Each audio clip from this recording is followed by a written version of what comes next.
Welcome, Pontiac High School students, to this lesson on the two-party system. Why do we have a two-party system?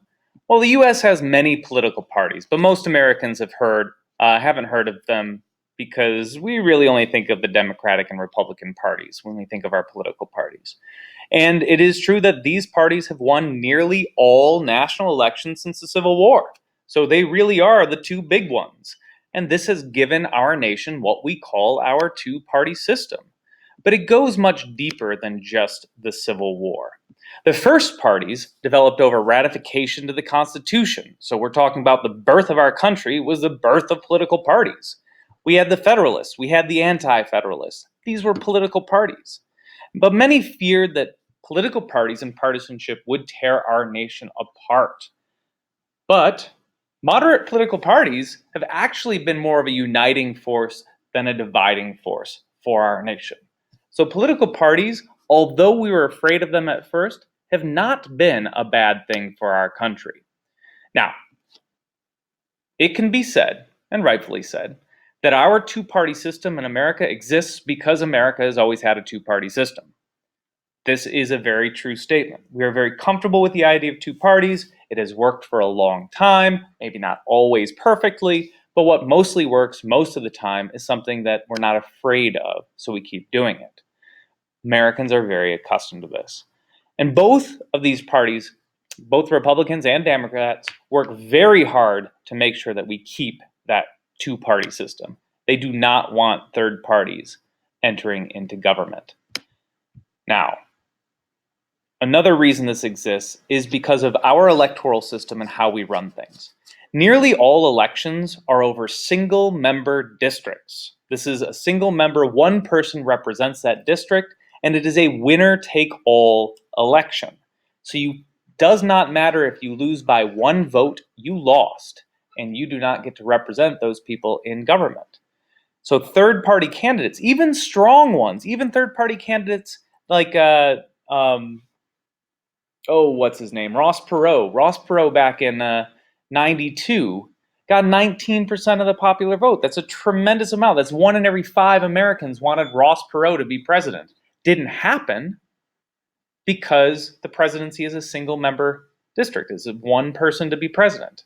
Now, voters believe that a vote for a third party is a wasted vote, and it's largely because of this single member district idea. We heard that a lot in this last election. A lot of people saying don't vote for Gary Johnson, don't vote for Jill Stein, because it will cost Hillary Clinton the election if you do so. It's a wasted vote. Now, the American ideological consensus.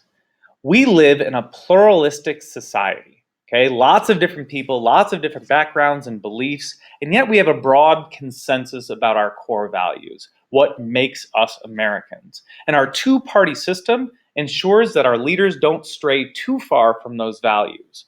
Our leaders mostly follow this idea of we are Americans, this is what we stand for, Americans. And our major positions of our two major political parties are very similar on most issues because of this. You're not going to see political leaders attacking freedom of speech. It's not going to happen. It is a core value of Americans. Now, multi-party systems do exist. Many democracies throughout the world are multi-party democracies, where voters have a wide variety of candidates to choose from and can vote for those that mostly match their beliefs with a reasonable assumption that they might actually be elected to government. This, however, does allow more extreme parties to participate in government.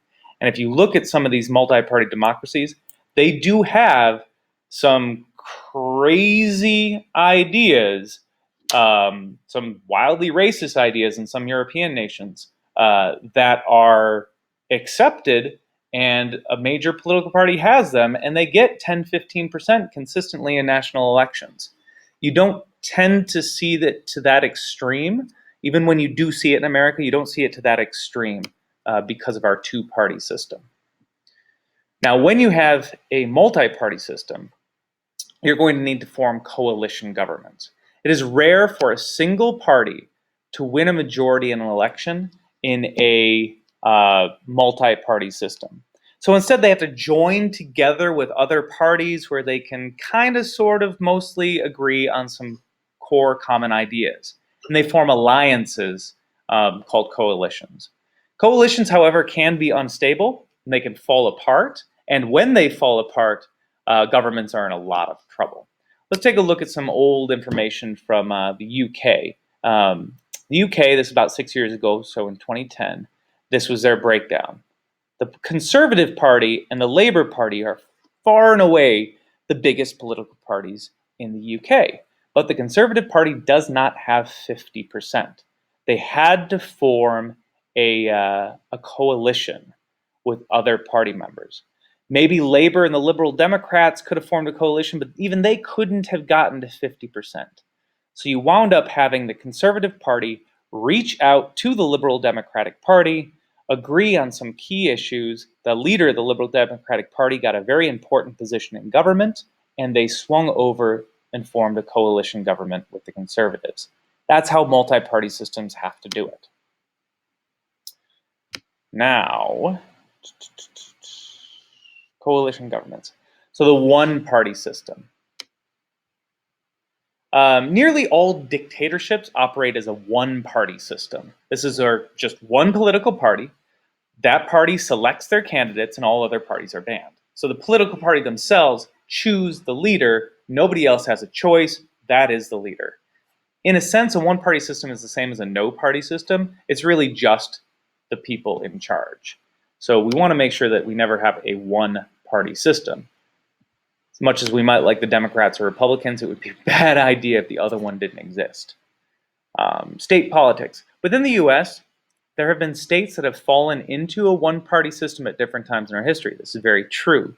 I lived for a brief time in Rhode Island, which was kind of close to a one-party system for a while. Although they did bring in an independent and a Republican governors at the time, the legislature was overwhelmingly Democratic. The difference is that the U.S., this one party has control and has changed over time. Right now, we are going to be entering into, in 2017, a period of one-party control. One party controls the presidency, both branches of Congress, and has a majority opinion in the Supreme Court. This is pretty much as close as the United States gets to one-party system. However, we do expect within our system that the Democrats will, at some point, probably in the next 4 years, gain back control of at least one of the chambers of Congress, quite possibly. Maybe probably is too far, but quite possibly one of the two chambers of Congress. All right, party membership patterns. Party membership is voluntary. You can choose or not choose a party. You can choose to be a Democrat. You can choose to be a Republican. You can choose to be a Libertarian. You can choose not to choose. Regardless of your economic status, religion, profession, or ethnicity, both of the major political parties want your vote. They want to say that we are the party of you. Come and join us. And they'll make efforts to do so, especially once you are above the age of 18. I would encourage you to find out what those political parties are all about and join one if you agree with them. Stay independent if you don't. But once you do, or if you don't, how do you vote? Well, business owners tend to vote Republican. This is not always true, but this is fairly true. Most people who own a business will vote with the Republican Party. Union members tend to vote with the Democratic Party. Not always true, but sometimes true. Usually true. Union members will vote with the Democratic Party. Whites tend to vote Republican. Minorities tend to vote Democratic. Again, this is not a uniform statement, but this is based upon national averages in national elections. However, how would a Hispanic business owner vote? We wouldn't have any reason to guess one way or the other. The best predictor of how somebody will vote is really just to look at how their parents voted and how their surrounding community votes. People do tend to follow and learn political traditions at a young age from their families and their communities and follow the beliefs and principles of those communities into their adulthood. That is the best predictor of how somebody will vote. If you grow up in a household where everybody is supporting and cheering Barack Obama and Hillary Clinton, then chances are 20 years from now, you will fall in line with Democratic Party and Democratic Party beliefs. These are just the odds that exist. All right, well, that's it for this lesson. Thank you for joining me today for our lesson on the two-party political system, and farewell.